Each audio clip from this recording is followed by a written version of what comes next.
Je pense qu'en tant que maman, on ne peut que être remué par tout ce qui se passe et tout ce qu'on entend en ce moment sur l'avortement. Moi, j'ai essayé de comprendre les deux discours. D'un côté, on a des gens qui veulent la liberté de leur corps, de dire ces cellules qui sont à l'intérieur de moi, je n'en veux pas. Je ne veux pas qu'elles grandissent et à partir du moment où ça se passe à l'intérieur de moi, j'ai le droit de choisir.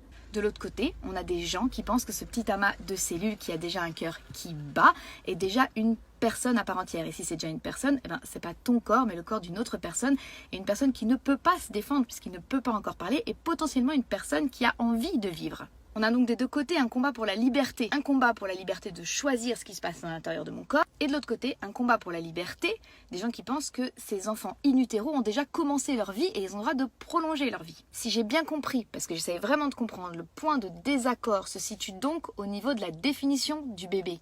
Comment est-ce qu'on nomme cet amas de cellules? Pour certaines, c'est quelque chose qui se passe en moi, je n'en veux pas. Pour d'autres, c'est une vie humaine, ça n'a pas de prix et on doit se battre pour toute vie humaine.